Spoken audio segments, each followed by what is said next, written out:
Good evening, all of you. Okay.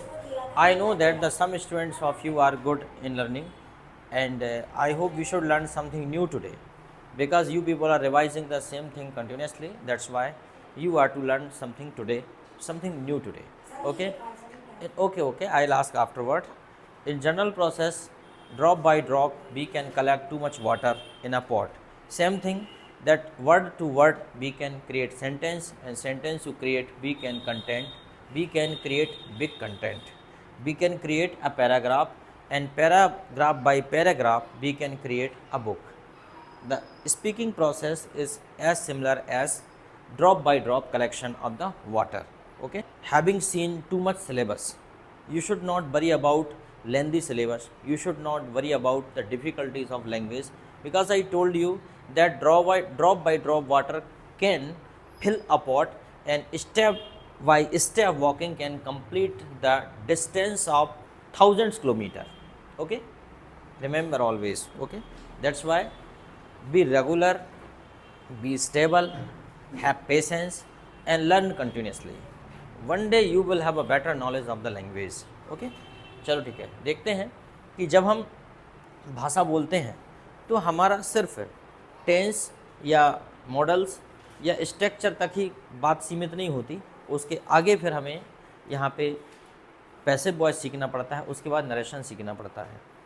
कुछ लोग part of speech सीखते हैं, सीखना सब चीज़ ज़रूरी है, लेकिन जब हम इंग्लिश सीखते हैं तो पार्ट ऑफ स्पीच हमारे अपने आप बीच बीच में प्रयोग होते जाते हैं. जैसे मान लीजिए आपने कहा कि I am in the class, तो ऑटोमेटिकली यहाँ पे इनका आपने प्रयोग किया, जो कि एक प्रपोजिशन है. ठीक है, आप कहते हैं कि there is an honest boy, तो जैसे ही आप एन लगाते हैं अपने आप खुद ब खुद आर्टिकल यहाँ पे लग जाता है. जैसे कल आपने सेंटेंस किया था, या तो घर पर पढ़ो या फिर स्कूल जाओ, कल या परसों पढ़ा होगा, तो आइदर और का प्रयोग होता है, अपने आप ही स्ट्रक्चर लगते चले जाते हैं. ठीक है, और जब आप देखते हैं कि आपको बुलाया जाता है, यू आर कॉल्ड, जब इस प्रकार के सेंटेंस बोलते हैं तो अपने आप पैसिव वॉइस का प्रयोग हो जाता है. ठीक है, और जब आप कल की बात बता रहे होते हैं तो ऑटोमेटिकली वो नरेशन में चला जाता है.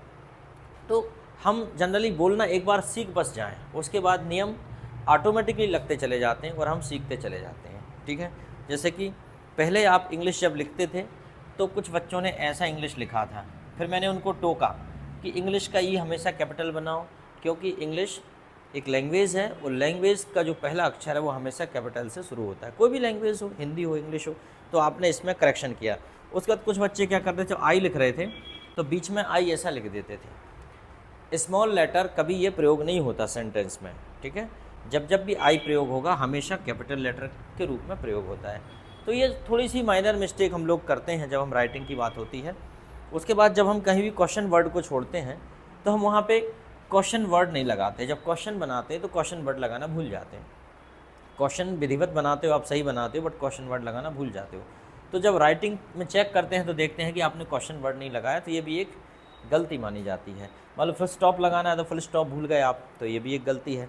मान लीजिए कहीं कॉमा है, कहीं पे इन्वर्टेड कॉमा है, या मान लीजिए कहीं पे डैश है, या कहीं पे ये वाला कॉमा है, तो इस प्रकार के जो चिन्ह हैं इनका भी आप प्रयोग नहीं करते हो, तो ये भी राइटिंग में गलती मानी जाती है. तो लेकिन एकदम से पूरा थोड़ी सीखना है, धीरे धीरे सब सीखते चले जाते हैं. अब जैसा आपने टू बी वर्ब पढ़ा, टू हैव पढ़ा, उसके बाद आपने टेंसेस भी पढ़े. अब हम देखते हैं कि इनके अलावा कुछ ऐसे स्ट्रक्चर होते हैं जो इंग्लिश में उपयोगी होते हैं. जैसे कि उदाहरण के तौर पे हैज़ टू प्लस वर्ब की first form, subject plus has two plus verb की फर्स्ट फॉर्म. इसका प्रयोग वहाँ हम करते हैं जहाँ पर मजबूरी व्यक्त की जाती है. क्या व्यक्त की जाती है? मजबूरी व्यक्त, कंपल्सन, मजबूरी व्यक्त की जाती है. जैसे कि मजबूरी का एग्जाम्पल, जैसे कि मम्मी को रोज़ सुबह जल्दी उठना पड़ता है, मम्मी को खाना पकाना पड़ता है, पिताजी को ऑफिस जाना पड़ता है. ठीक है, विद्यार्थी को परीक्षा में बैठना पड़ता है, विद्यार्थी को स्कूल जाना पड़ता है. विद्यार्थी को स्कूल मन से थोड़ी जाता है, उसे जाना पड़ता है बेचारे को. एक बच्चा छोटा सा अपनी माँ से मार खा के स्कूल जा रहा था, तो एक अंकल ने उससे पूछ लिया गलती से, क्यों बेटा स्कूल जा रहे हो? वो बोलता है नहीं, तेरे बाप की शादी में जा रहा हूँ.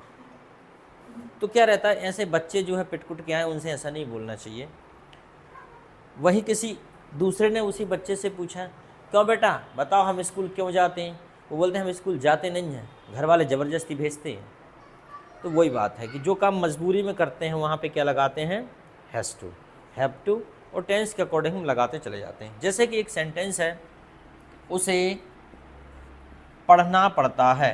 बताइए भाई क्या होगा, उसे पढ़ना पड़ता है तो क्या हो जाएगा, ही हैज़ टू रीड। ठीक है।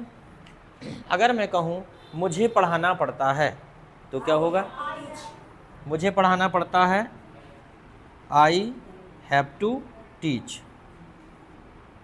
आई हैव टू टीच, क्या मुझे पढ़ाना पड़ता है? नहीं।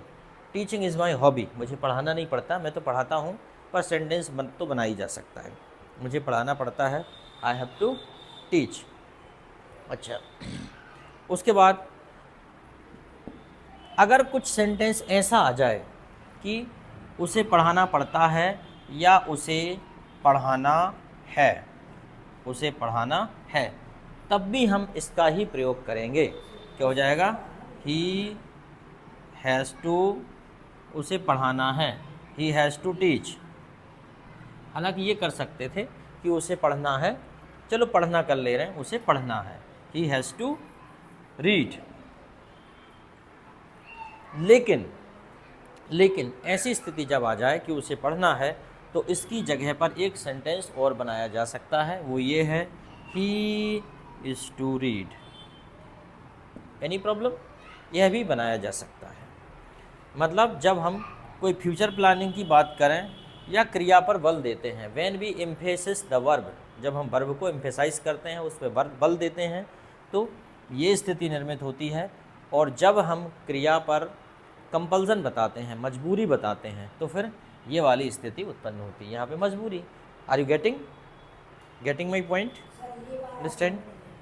देखिए दोनों में थोड़ा सा माइनर डिफरेंस है। एक में मजबूरी रिफ्लेक्ट हो रही है, मान लो उसे पढ़ना पड़ता है, ये मजबूरी है, और उसे पढ़ना है, दमदारी है, पढ़ना है उसे। तो जब दमदारी वाली बात आए, थोड़ी सी क्रिया पर बल मिले, तो क्या लगा देंगे हम लोग, इज टू। अगर इज टू नहीं लगा रहा है, मैंने यही बताया ना, अगर इज टू नहीं लगा रहा है, ये भी बना लो तो भी काम चल जाएगा। मतलब उसे पढ़ना पड़ता है या उसे पढ़ना है, दोनों में ही हैज़ टू रीड बनाया जा सकता है। लेकिन अगर ऐसा बनाते हो इस स्थिति में तो ज़्यादा ठीक है, काम दोनों से चल जाएगा। लेकिन अगर ऐसा बना लेते हो तो अच्छी बात है। ये बात है, कुल मिलाकर ये है कि लुक, वॉच और सी तीनों देखने के वर्ड हैं, देखने के लिए। अगर कोई अनाड़ी आदमी लुक की जगह वॉच लगा दे, वॉच की जगह लुक लगा दे, लुक की जगह सी लगा दे, तो हम उसे स्वीकार कर लेते हैं।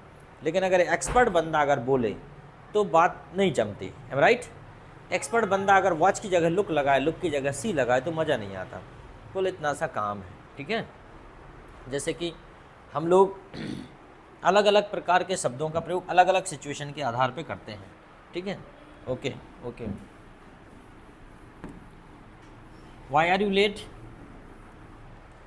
Y are you late? Don't be late, be on time, okay? You are not able to attend the class at 5 o'clock in the evening, that